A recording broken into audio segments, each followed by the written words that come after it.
Joins me now to talk about Salming's life and his legendary career. They, of course, were teammates on the Maple Leafs. They were opponents. Now, Lanny is traveling and joins us now on the phone. I want to thank you for your time. And first off, let me send you our condolences for your former teammate and your friend.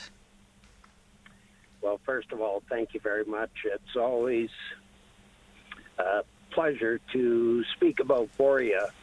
Börje was such a great teammate. He was such a warrior, and it was so wonderful that thank you to the Maple Leaf organization for bringing not only him and his entire family over to the Hall of Fame weekend.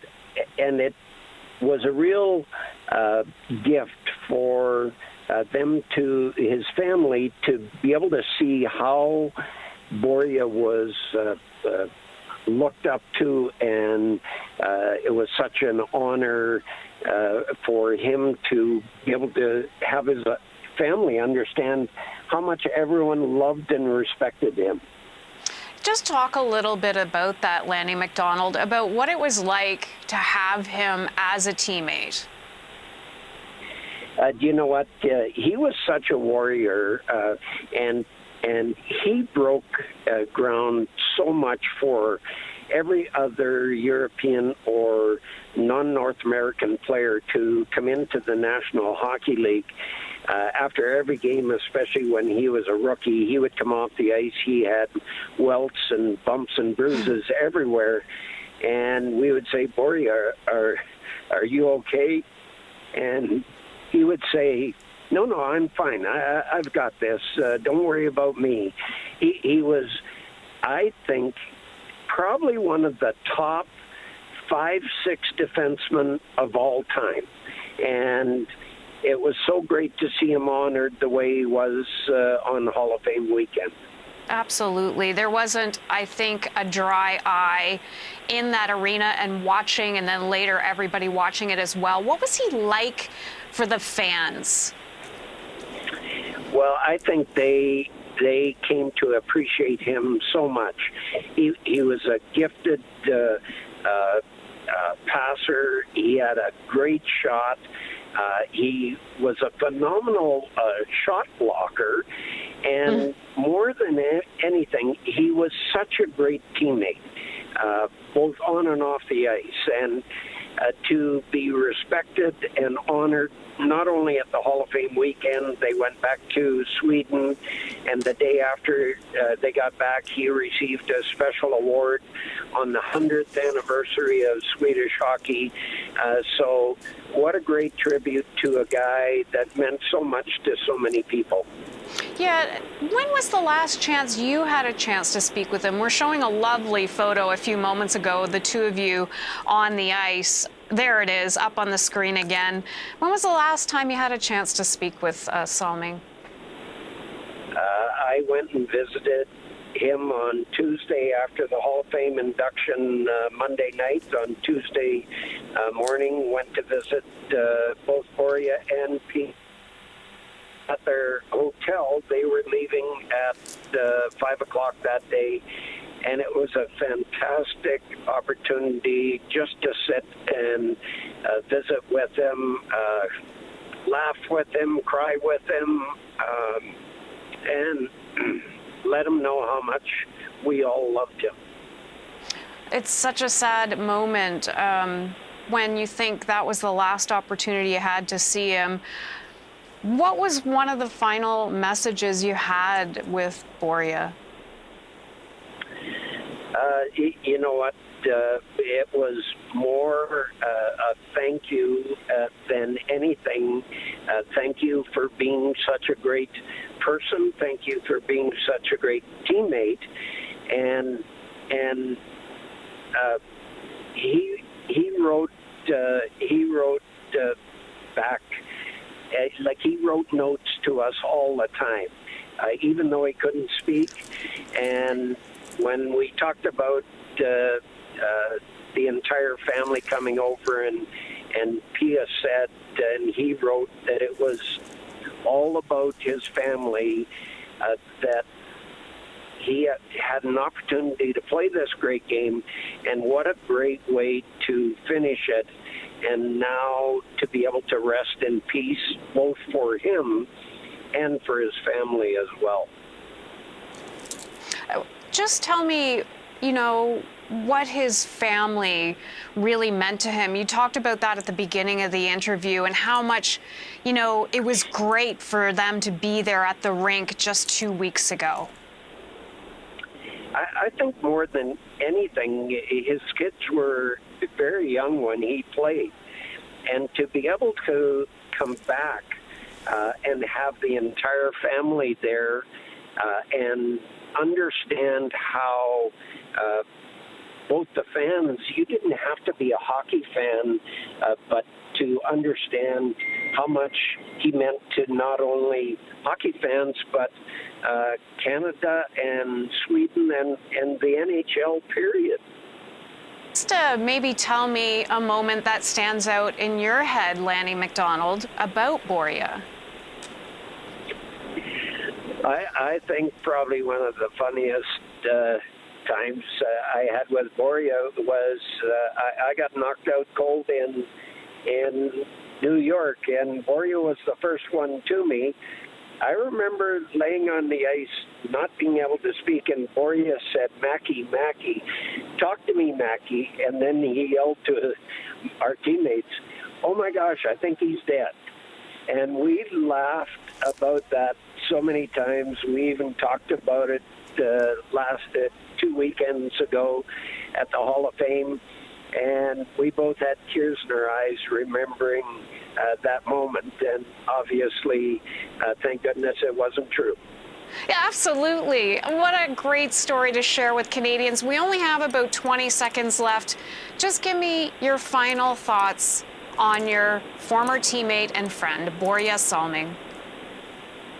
Well, like I said before, one of the greatest people to ever play this game, greatest teammate you could ever ask for. He would do anything for you. He had your back at all times, and he would be a guy every hockey fan would love to have a beer with. We begin with breaking news. Toronto Maple Leaf icon Börje Salming has died. In Maple Leafs history, Börje Salming.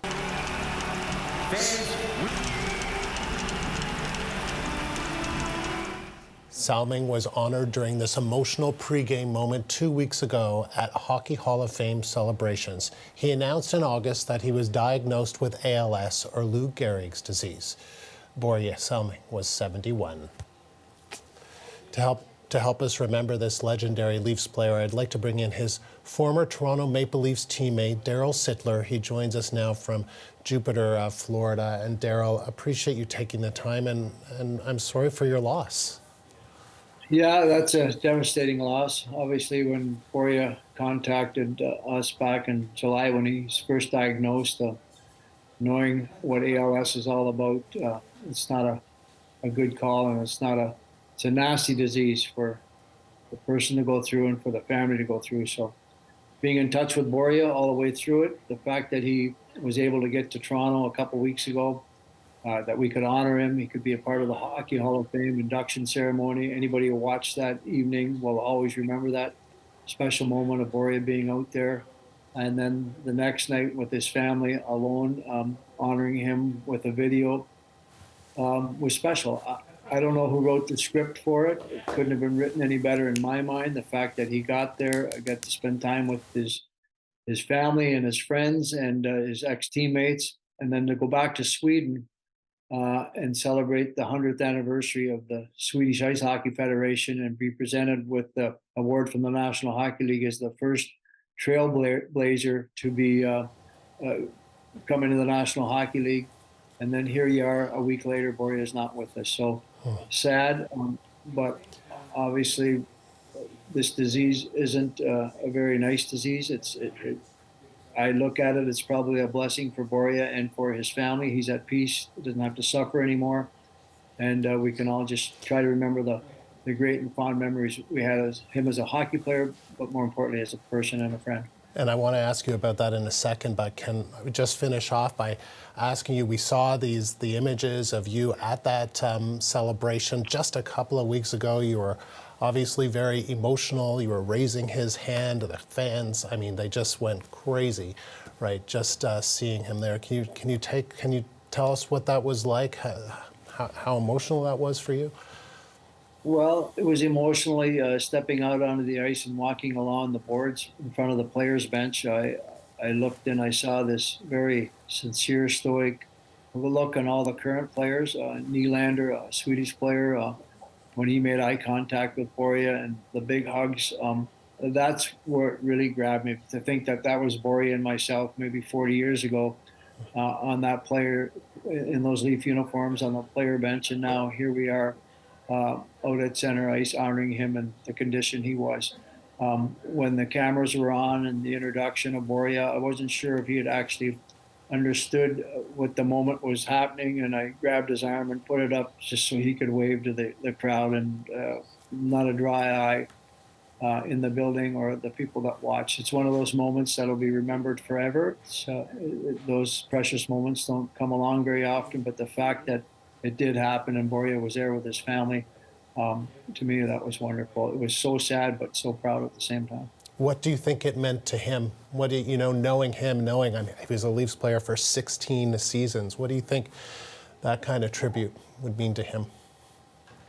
Well, in September, when Börje was he was looking at getting on a trial program for ALS. When he left, he said, "Darryl, I'm coming for the Hall of Fame." And I knew that meant a lot to him because he had been there a number of previous years. It was always a special weekend. And the fact that he ended up coming, like even a day and a half, 2 days before, we weren't sure if he was going to be able to be healthy enough to get on the plane. But with his, that's what he was like as a player. It didn't matter what the challenge was in front of him. If he wanted to make it happen, he would make it happen.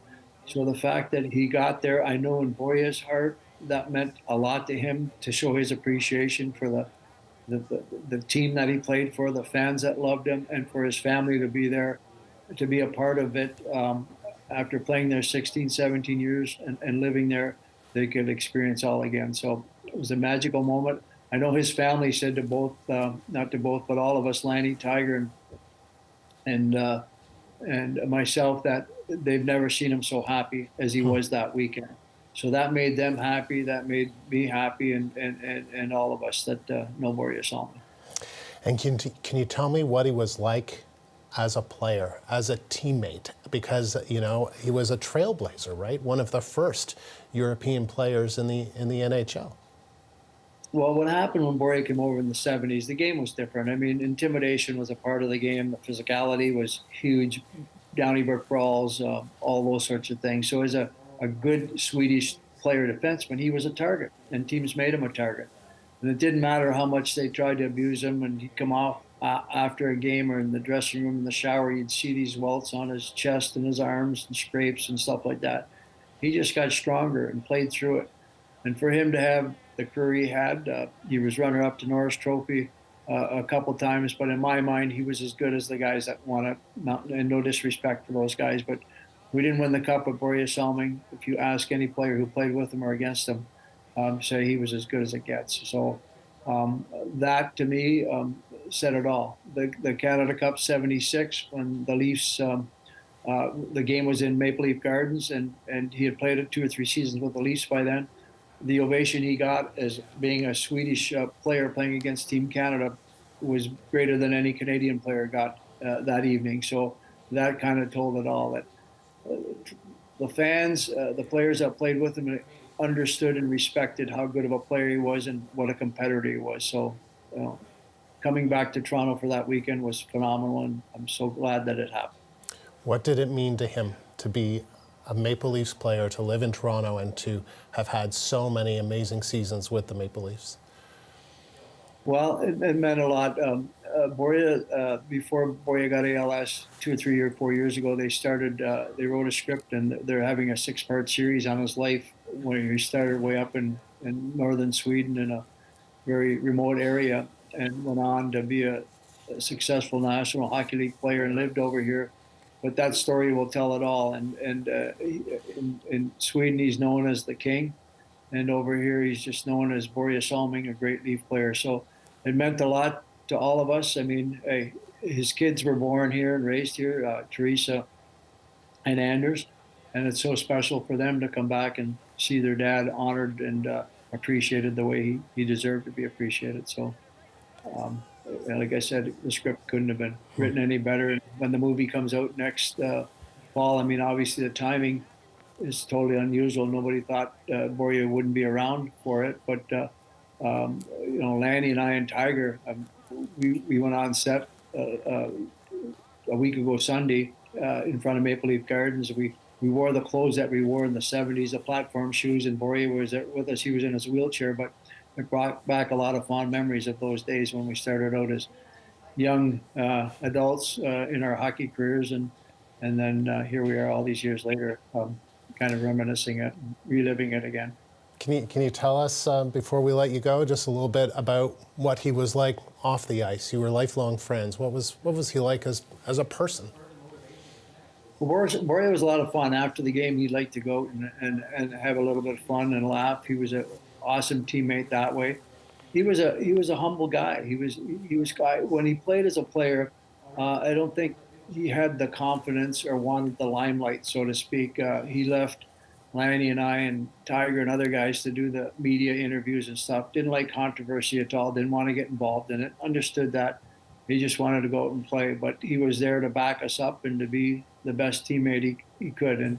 And if anybody asks me about Börje's characteristics or qualities, it's just being such a humble guy and a guy that he just had a lot of determination and character and guts, and he lived that way, and he lived it right through his battle with ALS, and that's what we saw most of him. The fact that he was here, and most of us wouldn't have taken that trip, 8 or 10 hour flight across, and to be here, but that's who Börje was, and he made it happen, and it's through his mental toughness and strength and that it happened, and I'm so glad it did.